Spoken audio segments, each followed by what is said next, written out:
జెడ్బీ9 news కి స్వాగతం।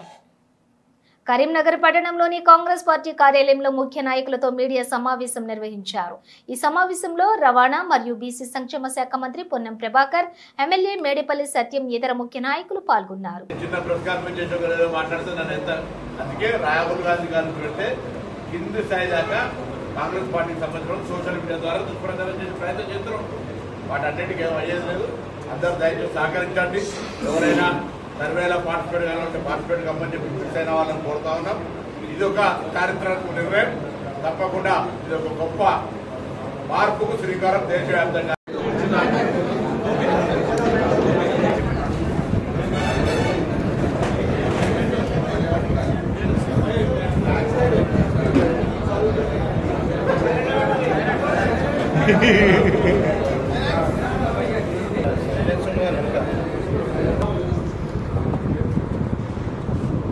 దేశంలోనే అన్ని రాష్ట్రాలకు మార్గదర్శకత్వం వహించే విధంగా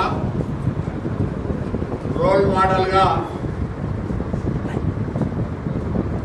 రాష్ట్ర వ్యాప్తంగా ప్రతి ఇంటికి ఒక ప్రభుత్వ ఉద్యోగిని పంపి 1,15,00,000 కుటుంబాల్లో సమాచారం స్వచ్ఛందంగా ఇచ్చినటువంటి 1,12,00,000 కుటుంబాలకు సంబంధించిన సమాచారాన్ని వాళ్ళ సంతకాలతో సహా ప్రతి 150 ఇళ్లకు ఒక నమోదు కార్యకర్తగా ప్రభుత్వ అధికారి, ఆ 10 మంది ఎమ్యునరేటర్స్ మీద ఒక పరిశీలకుని పెట్టి మండల స్థాయి, రాష్ట్ర స్థాయి దాకా ఈ ప్రక్రియ కొనసాగింది।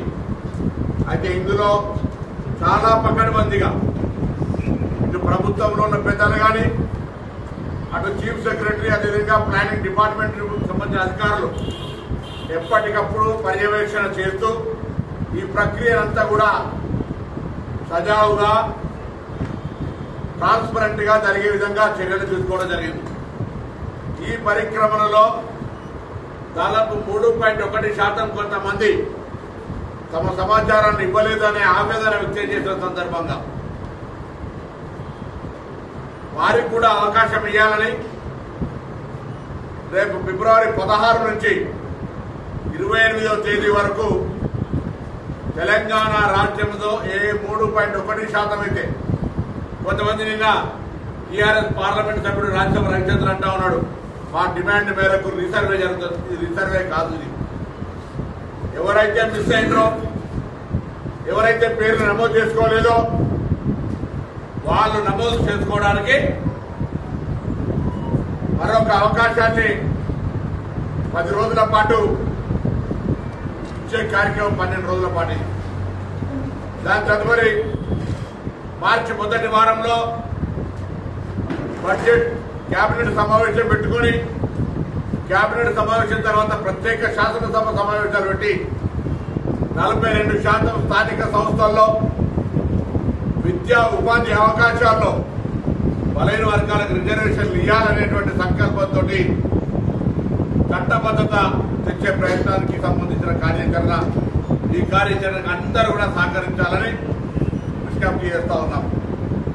అయితే ఇక్కడ ఆశ్చర్యం అనిపిస్తా ఉంది, ఈ రోజు కూడా పత్రికల్లో అసలు సర్వేలో పార్టిసిపేట్ కానని, ఎవరైనా మనం ఏదైనా కార్యక్రమంలో పాల్గొంటే ఆ కార్యక్రమానికి సంబంధించి మంచి చెడును మాట్లాడే హక్కు వస్తుంది। ఆ కార్యక్రమంలో భాగస్వామ్యమైనప్పుడు ఆ కార్యక్రమం గురించి రివ్యూలో పార్టిసిపేట్ చేసే హక్కు వస్తుంది।